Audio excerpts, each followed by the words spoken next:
Now, I love to listen to true crime videos, campfire stories, and podcasts about the strange, spooky, and sinister, probably more than most, and definitely more than I should. But sometimes your noggin needs a break from all that. So, I decided to tell my own non-scary stories and share them here with all of you. Consider this your safe space to relax, listen, learn, and maybe even drift off to sleep. So settle in, wind down, and cuddle up. And welcome to Non-Crime Storytime.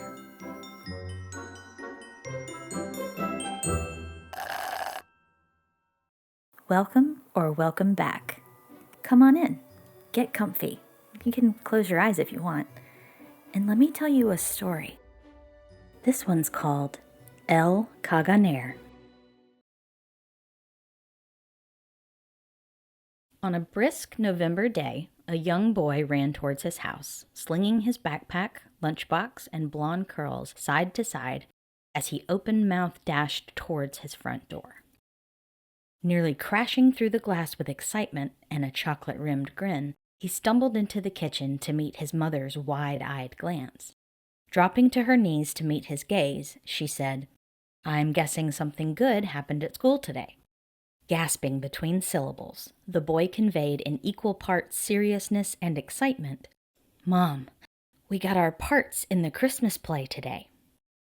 She tried not to smile as she grabbed the boy's hands, pulling at him achingly for the big reveal. "What did you get?" Excitedly, he tugged back on her hands and with wide eyes enunciated perfectly, "Townsperson number 2. Taking quick notes of his inextinguishable joy, her eyes and arms perked up to meet his. "Well, all right. Let's get you set, townsperson number 2. I'll make you a cute costume, help you learn your lines." At this, the boy stepped back and straightened his posture. "Remember, Mom, I'm not little anymore. I'll figure it out. What to wear, what to say, where to stand. I've got this under control. And I want you and Dad to be surprised at my performance. So you gotta promise not to peek in on me or ask too many questions, okay?" "Okay," the mother playfully but hesitantly agreed. "You just let me know if you need my help with anything." The boy said, "I only need one thing. Can you reach way up there and grab the C book of our encyclopedia? I want to learn everything there is to know about Christmas." For days, the boy hid in his bedroom, devouring the encyclopedia pages. He'd rush down to the dinner table and share bits and pieces of his reading with the family. "I just learned that Christmas is in the summer in Australia. Santa comes on a surfboard." Exchanging quick glances, the mother and father giggled into their silverware as the boy chewed through more facts. Throughout the entire month of November, the family enjoyed learning more and more about how Christmas was celebrated in different parts of the world. "Did you know in Germany, Santa comes if you're good, but somebody else comes if you're bad? A big, scary guy with claws and a sack, and if you're bad, he'll put you in the sack." "Okay, that's enough. Where are you getting all of this? I don't want you to end up having nightmares about Christmas." "Oh, I won't," said the boy. "I'm already ready for the Christmas play. I've got my costume ready, my songs memorized, and I know exactly what to do on stage." The parents went to bed proud of their son for his first real foray out on his own. His hard work would pay off as he, no doubt, hammed up his role of townsperson number 2 to the delight of his entire spectating family. The night of the play, the boy called down from his bedroom, "Are you ready?" His parents and grandparents called back up to him, "Yes, we're ready." A momentary pause was interrupted by a cheeky, "Are you sure you're ready?" The boy's mother gave an excited, "Yes, we're ready." Small steps squeaked above them as he walked carefully down the hallway. His puffed-out chest and cummerbund gave the appearance of a full-grown man in a child's body, or a child's body inside a grown man's outfit. It was hard to decide which. Watching him meet the bottom of the stairs, his grandparents broke out into applause and adoration. "You look great, honey. Where did you get all of this stuff?" The mother's hand ran over the boy's white button-down shirt, suspenders, and red stocking cap. "Oh, I learned about it in that encyclopedia you gave me. This is what townsperson number 2 wears." A little unconventional, she thought, expecting his nativity scene costuming to be more draped and belted than tailored and fitted, but as requested, she stifled her comments and commended him. "You really did just figure it all out, didn't you? I am so proud of you." The boy playfully pushed away her hugs and kisses, doing his best to maintain his adult, townsperson number 2 character as they hustled out of the house and towards the school. The play followed its typical format. A few kids cried, a few forgot their lines, but the songs were cute and you could tell the kids were having fun. As all the nativity members made their way to the center of the stage to create the final classic manger scene, the mother lifted her camera to take a photo. Mary lifted the baby Jesus and held him close to her heart as Joseph stood behind her with his hand on her shoulder. The shepherd boys held their stuffed lambs and stared up at the Christmas star, while the 3 kings knelt at the front displaying their gifts. And in the back row, amongst the painted set of Bethlehem's humble houses and short trees, the boy confidently dropped his pants and squatted. The auditorium broke into a mix of laughter and gasps as the mother dropped her camera and a clatter on the ground, confirming to the entire audience whose kid that was. Speechless, she jumped to her feet and stared the boy in the eye with bewilderment. As his glance caught hers, his face began to turn red. And having seen it before, the mother knew it wasn't from embarrassment. The kids on stage began to scream and giggle as they spread across the stage to avoid the boy, who was still diligently squatting and turning more and more red. Even through the crazed laughter and violent disgust, the mother's eye contact stayed on the boy and his on her as his grunting and pushing stopped. Standing up from his squatting position and mooning the audience, the boy inspected his work, excitedly lifted his head, and proclaimed, "Merry Christmas!" The stage's red velvet curtains crashed shut, a few smaller kids getting caught up in its current. And the mother suddenly felt herself get very, very dizzy. Waking up back at home, the mother pulled the ice pack off her throbbing forehead. What happened? Well, our son decided to. No, I remember that part, the mother quickly interjected. What happened after that? Well, you went down, so I jumped on stage, pulled his pants up, grabbed him, and we left. Is he in trouble? Are we in trouble? The increase in anxiety made her head throb harder. I don't know. I think we'll have some explaining to do, but it'll all be okay. How do you possibly explain something like this? The mom asked. At that moment, the dad and the grandparents all exchanged knowing frowns. Hang on, I need to show you something. Sitting gingerly beside her again, he opened the C volume of the encyclopedia where a small bookmark had been left. CH. The encyclopedia entry for Christmas was huge. It explained everything from the date to biblical tie-ins to culturally unique celebrations. What? I told him he could use the encyclopedia to learn about Christmas. It looks like he did. Where did the public pooping thing come from? Without a word, the dad winced at the mom's defeated expression.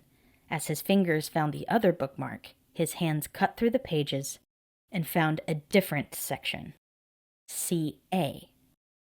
The mother's eyes swam back and forth through double vision as the word beside her husband's finger came into view. Holding the ice pack to her head, she leaned into the page to get the words to focus.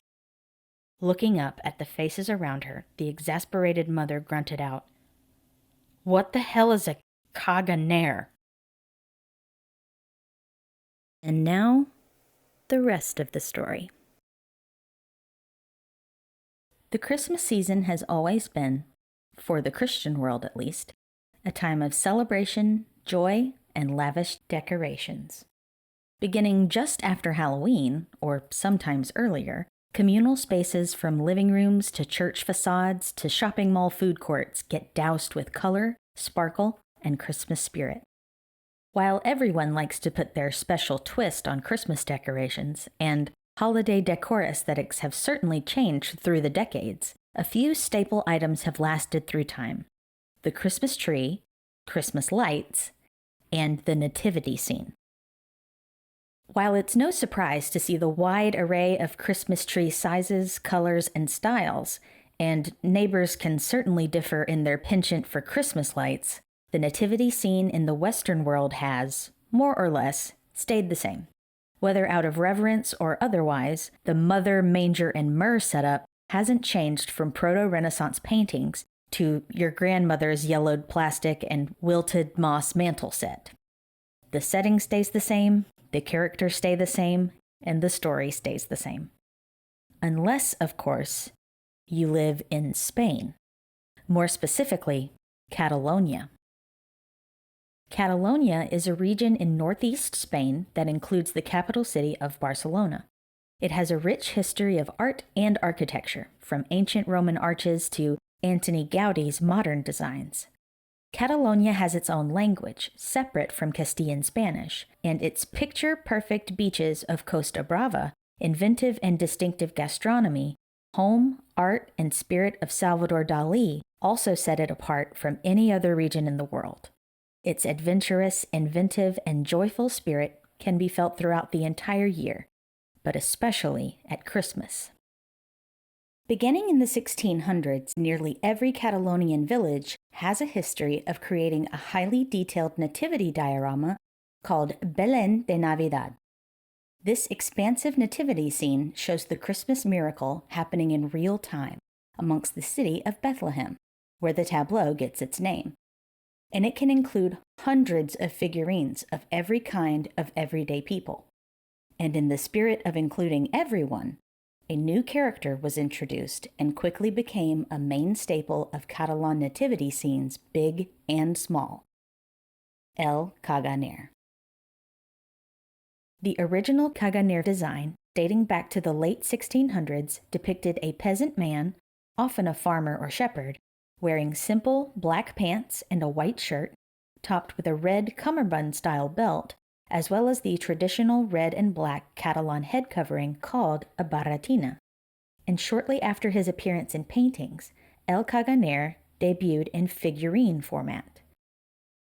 More important than what they wear, the Caganer is always performing the same action: pooping.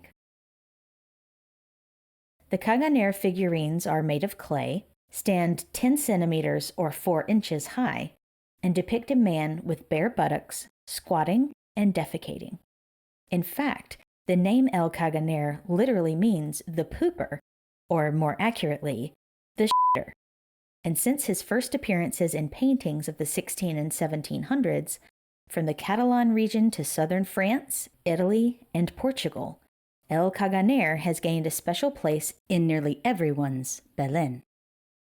Even before the beloved figurines showed up, the character of El Caganer, or at least his thematic cousin, appeared on ceramic tiles for generations, depicting men of different trades doing their business. And while this may seem odd, out of place, or downright icky, Spain's history is actually full of appreciation for the everyday, the mundane, and the unmentionable. The Catalan have never been afraid to acknowledge the importance of digestion. A common dinner table prayer is "Menja bé, caga fort, i no tinguis por l'amor," which translates into "Eat well, heartily, and don't be afraid of death." An old Spanish proverb states, "Dung is no saint, but where it falls, it works miracles." In fact, El Caganer isn't Spain's only poop-themed Christmas icon. El Tío de Nadal, Spain's version of the Yule log, is a short, hollow log with snowman-like elements added to create a face. He is propped up on sticks for legs and sometimes wears the barretina, the same hat as El Caganer. Children are excited and expected to take care of Tío throughout the holiday season, ensuring to cover him with a blanket so he doesn't get cold, and give him bites of their food so that he may deliver presents come Christmas morning.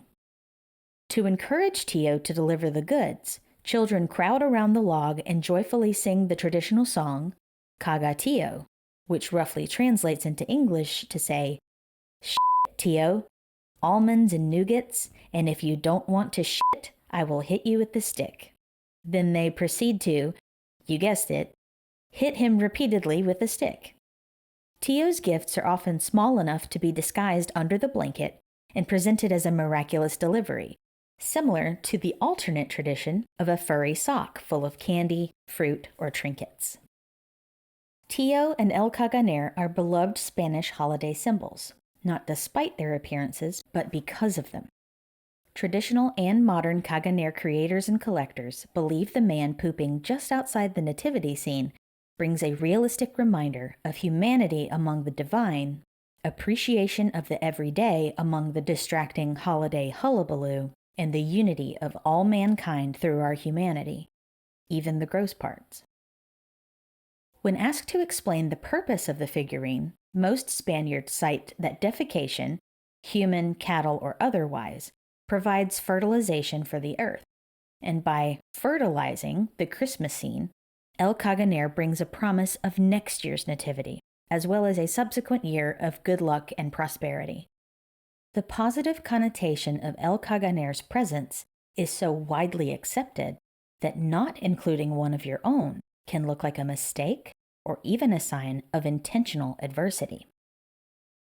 As a universal practice, inclusion of a Caganer unites us in tradition. More so, modern Caganers are parodies of famous and authority figures, and showing them defecating reminds us all that we are all human.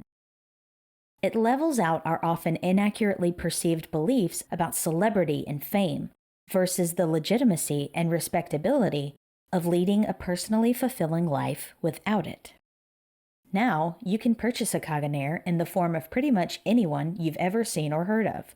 And for those in on the tradition, being depicted as a Caganer is a badge of honor, despite the caricatured appearance and depicted defecation. Spanish art since the Baroque period has served to show the reality of the everyday lives of everyone, from kings to Caganers, in a way that not only depicts the beauty of humanity, but beautifully represents all of its sides, even the less glamorous ones. This concept also fits the long-running Spanish belief in egalitarianism. Everyone poops, however important they may be. El Caganer, as a figurine and also a concept, cuts through the ornamental and materialistic distractions of Christmas. Many Christmas traditions can fade into just something we all do over the years, but the Caganer serves as a yearly jolt of reality, humor, and recognition that the season's blessings of gratitude, contentment, and remembrance are the true reasons for the season, far more important than the momentary hassles of fancy dinners, stressful travel, and bank-breaking gift-giving. What we already have is more important than anything we want, and the gifts we must cherish most are those around us, who also poop. On a more philosophical level, El Caganer performs a visual function usually only discussed in theology or fine art textbooks. El Caganer creates a middle ground between the divine and the human. The presence of such a visually striking and personally relatable figure in the presence of the Blessed Nativity grounds the scene in the reality we rarely consider on our own. Jesus was born an actual baby in an actual barn in an actual town, more or less, depending on the translation.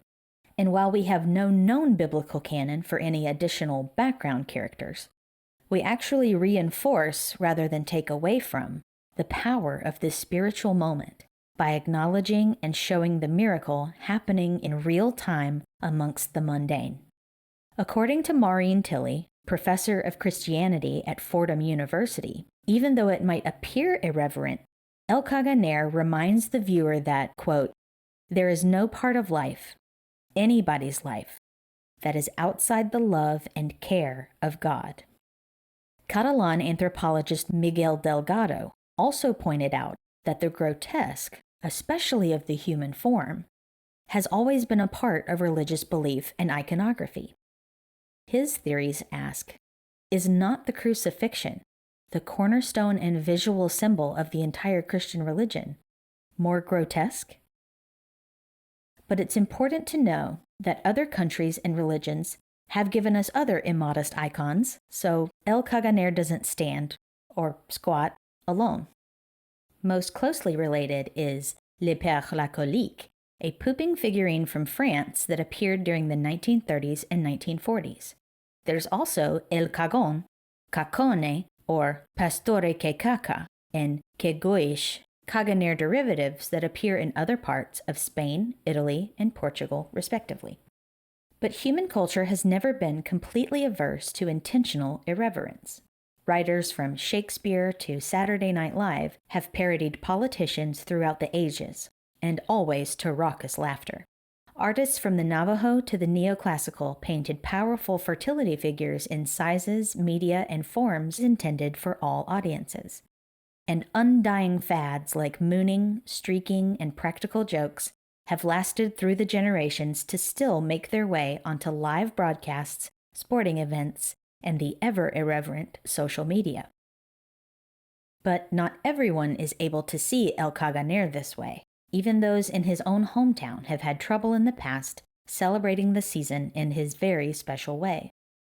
It will probably come as no surprise that El Caganer has been accused of blasphemy. Religious, civic, and private complaints have arisen in the past, calling for the end of the tradition, or at least its case-by-case omission for venues, patrons, and audiences who may be less enthralled by his presence.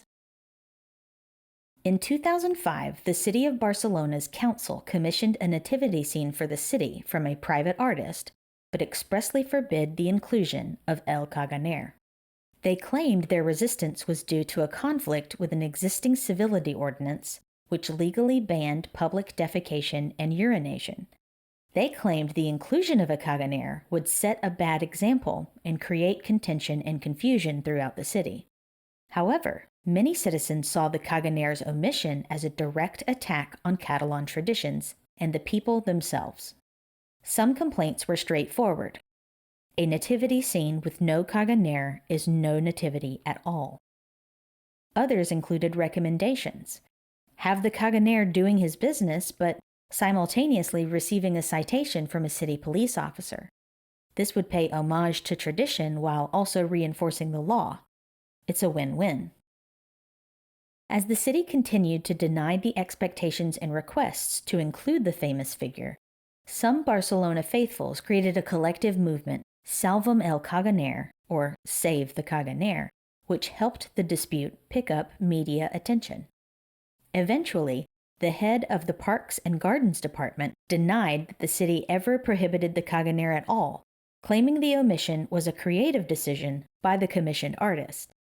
The next year's city nativity scene, without discussion, included a Caganer which, as is tradition, was set apart from the nativity on the northern side of the main scene along a dry riverbed. And while there are many arguments in defense of El Caganer, he is perhaps better off not over-explained. At its simplest, he is a small clay figurine of a man taking a poop. He is placed just outside the Christmas nativity tableau, sometimes hidden intentionally for children to find for a prize, not unlike an Easter egg. Sometimes he can be painted into colorful and recognizable characters to inspire laughter for the occasion, not unlike a piñata. And while odd and a bit off-center, he's a beloved holiday tradition for a special community, not unlike wielding dangerous explosives on the 4th of July or literally taking candy from strangers on Halloween. Many vendors in Catalonia, particularly around the holidays, offer Caganers in shops and kiosks all over the region. One of the most famous places to get El Caganer is in front of Barcelona Cathedral, the Cathedral of the Holy Cross in St. Eulalia, during their annual Christmas market. Caganer.com is a leading Caganer supplier website owned by renowned Caganer connoisseurs and craftsmen, Marc and Sergei Alos. The website and its 4 brick-and-mortar locations is based out of Catalonia, with one additional store located outside the traditional Caganer's home turf. They report that up to 40% of their web sales ship to American addresses. Each store keeps a stock of up to 550 figurines at any given time. Marc also handcrafts the Caganers, from designing the prototype to casting copies in clay, then firing and hand-painting each one. The Alos brothers are quick on the draw when it comes to enterprising on historic milestones and new celebrity statuses. Their Barack Obama figurine became available just a few days after his election in 2008. Some of Christmas 2023's newest designs featured hot topics from as late as July 2023. Margot Robbie's Barbie, top-selling touring artists Bad Bunny and Taylor Swift, and the summer sports bombshell, Messi joins Inter Miami. Popular figurines include other footballers like Cristiano Ronaldo, American familiar faces like Michael Jordan and the Statue of Liberty, characters from smash hit Netflix series like La Casa de Papel and Squid Game, and of course, the traditional Caganer, which comes in many sizes, outfits, props, and even accessibility variants, and since 1970, the female Caganer, dressed in traditional Catalonian female garb, including a signature black crocheted head covering. If you're really into the idea, you can now get the 3 wise men as Caganers. But if that hits too close to the manger, you can also get your traditional Caganer figurine as a Christmas ornament instead. While the Caganer community understands the figurine's inherent irreverence, it always stays respectful and in its lane with matters outside the nativity. In all aspects of a Caganer parody, the featured figure is always to be celebrated and not ridiculed. After all, it's important to remember, we are all the Caganer, and all parts of us, even when we are silly, bare-butted, or in the process of answering nature's call. We are worth loving and celebrating, not just at Christmas, but all year round.